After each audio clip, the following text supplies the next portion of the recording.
प्रिय विद्यार्थियों, सुप्रभातम। मैं डॉक्टर इंदिरा गुप्ता, सह आचार्य संस्कृत, बाबू शोभाराम राजकीय कला महाविद्यालय अलवर।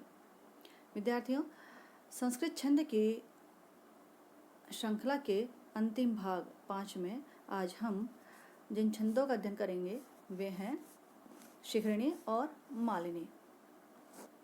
विद्यार्थियों, शिखरिणी छंद का लक्षण है रुद्रैश्च छिन्ना यमन सैभ लाग है शिखरिणी। यदि हम देखें तो इसमें जो गण हैं वो 5 हैं, यगण, मगण, नगण, सगण और भगण, अर्थात हुए 15 वर्ण।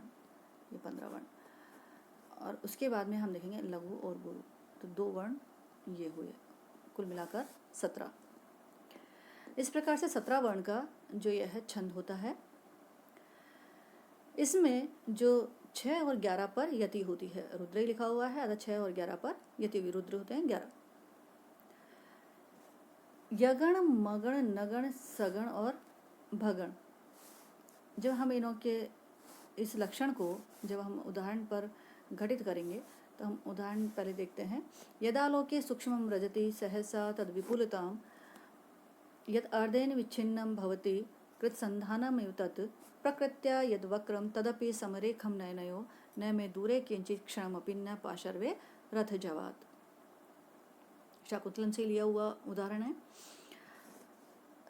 हम देखते हैं कि इसमें कि यद आलोके सूक्ष्म रजति सहसा तद विपुलता।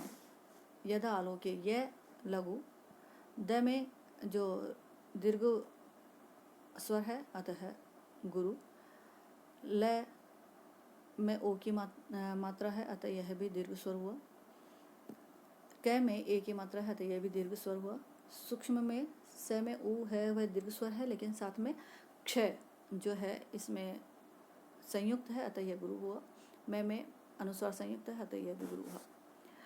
इसके साथ में वह भी मैं के साथ ही संयुक्त है अतः यहाँ पर रह जाता है और र लघु, लघु और जय में रस्व है और तय में भी रस्व स्वर है अतः यह भी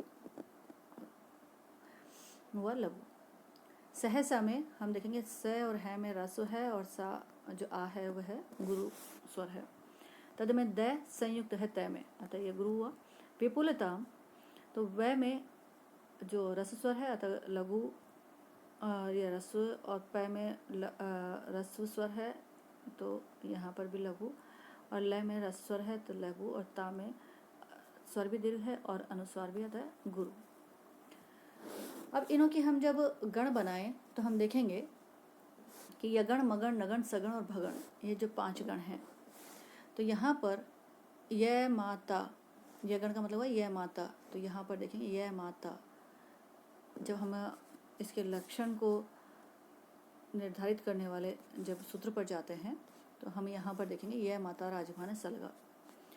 तो यहाँ पर यह माता जब 3 वर्णों से संयुक्त होकर के जब गण बनता है तो यहाँ पर हम आगे के 2 वर्ण को उसमें साथ लेते हुए और हम उस वर्ण के आधार पर उस गण को निर्धारित करते हैं। तो यह माता, फिर मगण में हम मातारा, मतलब तीनों गुरु, यह माता में 1 लघु और 2 गुरु, मातारा में तीनों गुरु, और फिर भगण जो वहाँ पर आएगा तो भान है से, तो मतलब 1 गुरु और फिर 2 लघु।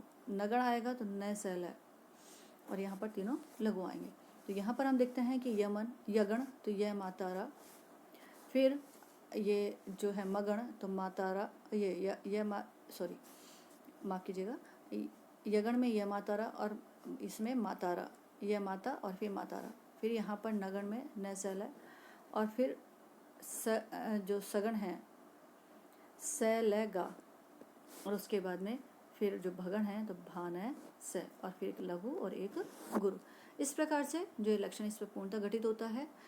जो चारों पद हैं तो प्रत्येक पद में 17 वर्ण हुए, 6 और 11 पर यति हुई, और हम कुल मिलाकर के देखें चारों वर्णों का चारों पादों का तो 17 से गुणा हम 4 को करते हैं तो 68 वर्ण इस छंद में पाए जाते हैं।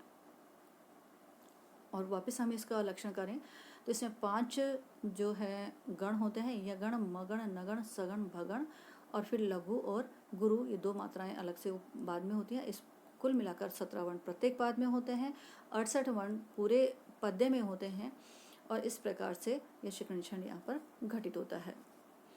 अब हम आगे जाते हैं मालिनी छंद पर। मालिनी छंद का लक्षण है न न मैं ये युतेयम मालिनी भोगी लोके। यहाँ पर हम देखें तो देखेंगे नगण नगण मगण यगण यगन। उसके बाद में कोई और मात्राओं की यहाँ पर अपेक्षा नहीं की गई है। यहाँ कहा गया ये 5 जो गण होते हैं इस क्रम से वह मालिनी छंद कहलाता है। इसके लिए भी हमने शाकुंतलम का जो उदाहरण लिया है, सरसिजम अनुविद्यम शैलेन अपि रम्यम मलिनम अपि हिमांशो लक्ष्मी लक्ष्मीम तनोति इयम अधिक मनोज्ञा वल्कले नापि तन्वी किमिवि मधुरा नाम मंडनम न आकृतिनम। शकुंतला के स्वरूप का वर्णन किया गया है इसमें। तो सरसिज हम जब लक्षण करते हैं, इसमें लक्षण घटित करते हैं, तो यहाँ पर सरसिजम अनुविद्यम शैलेन अपि रम्यम। तो सरसिज हम देखेंगे प्रारंभ में जो 6 वर्ण हैं वो लघु हैं, लघु स्वर वाले हैं।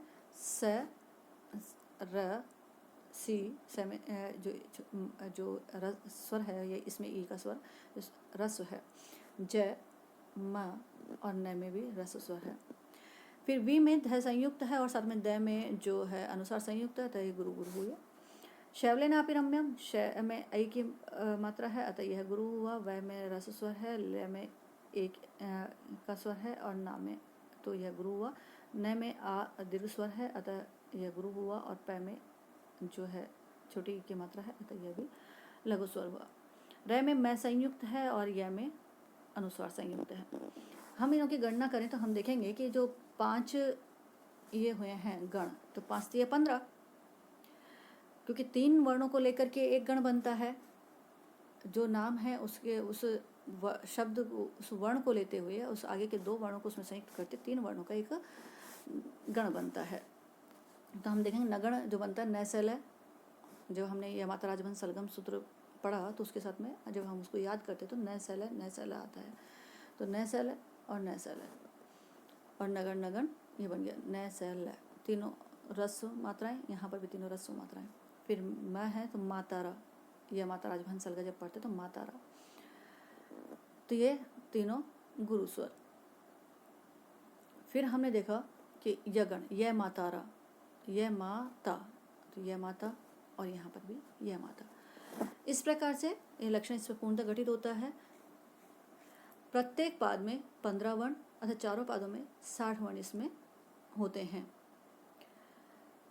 क्रम होता है नगण नगण मगण यगण यगन। और इस छंद के बाद